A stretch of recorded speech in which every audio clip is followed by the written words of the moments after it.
যে রাত্রিবেলা হঠাৎ করে সমস্ত মানুষের ভোটারদের নাম বিচারাধীন হয়ে গেল, এই ধরনের একটা বিভ্রাট, টেকনোলজিক্যাল বিভ্রাট বলছে ইলেকশন কমিশন, দেখা গেল। এটা তো এআই নির্ভর নির্বাচন কমিশন, যার ফলে এই সমস্ত ঘটনার সম্মুখীন হচ্ছে। এটা তো ম্যানুয়ালি কিছু হচ্ছে না, সবই তো এআই। যার ফলে চ্যাটার্জি কেন চট্টোপাধ্যায় হলো আর বন্দ্যোপাধ্যায় কেন ব্যানার্জি হলো, সেই প্রশ্নে বাঙালিকে 5 ঘন্টা 6 ঘন্টা লাইনে দাঁড়িয়ে থাকতে হচ্ছে এই হিন্দিভাষী এআই নির্ভর নির্বাচন কমিশনের জন্য। বাংলা জবাব দেবে সবটারই, অপেক্ষা করুন 23 তারিখ আর 29। দাদা, ভোটের আগে হঠাৎ করে এই ধরনের যদি অ্যাডজুডিকেশনের নাম যাদের যাদের নাম ফাইনাল লিস্টে চলে এসছে, তাহলে তো একটা সংশয়ের বাতাবরণ সৃষ্টি হয়েছে। গোটা বিষয়টাই তো সুপ্রিম কোর্টের বিচারাধীন, এই বিষয়গুলো সুপ্রিম কোর্টে যাবে। কামিং হিয়ারিংটা সুপ্রিম কোর্টে দেখুন। আমার মনে হয় নির্বাচন কমিশনে ঘুমটা উঠবে, নির্বাচন কমিশনে ঘুমটা উঠবে।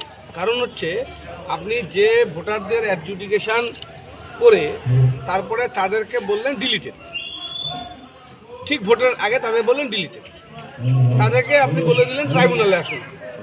এবারে ভোটের পরে আমি ট্রাইব্যুনালে গেলাম, আমাকে বললাম হ্যাঁ তুমি ভ্যালিড ভোটার। তাহলে কি জানাচ্ছে? 60 লক্ষ ভোটারকে আমি ভোটের আগের দিন বললাম তুমি আন্ডার অ্যাডজুডিকেশন, তুমি ফেল করে গেলে তুমি এবার ট্রাইব্যুনালে যাও। আবার ভোটের রেজাল্টের পরের দিন ওকে বলছি তুমি এবার ভ্যালিড ভোটার। তাহলে রাইটটা, ভোটার রাইটটাকে স্কিপ করে যাওয়া হলো ঠিক ভোটের দিনটা। ভোটের দিনটার জন্য ভোটার রাইটটা স্কিপ করে যাওয়া হলো। আমি ভোটের আগের দিন পর্যন্ত আন্ডার অ্যাডজুডিকেশন বা আমি নির্বাচন কমিশন আমাকে বলে দিল তুমি ট্রাইব্যুনালে যাও, আর ভোটের রেজাল্টের পরের দিন আমাকে ট্রাইব্যুনাল বলছে ইউ আর ভ্যালিড ভোটার। তাহলে এই যে 60 লক্ষ ভোটার, তার যদি 70% টিকে যায়, তাহলে 42 লক্ষ টিকলো। বাকি 28 লক্ষ ভোটারকে স্কিপ করে দেওয়া হলো ভোটটা। এই যে মোটিভটা নির্বাচন কমিশন, এই টেন্ডেন্সিটা সুপ্রিম কোর্টের কাছে নিশ্চয়ই ক্লিয়ার হবে। আমার মতন ছোট মানুষের কাছে আমি যখন বুঝি, তাহলে সুপ্রিম কোর্টে বুঝবে।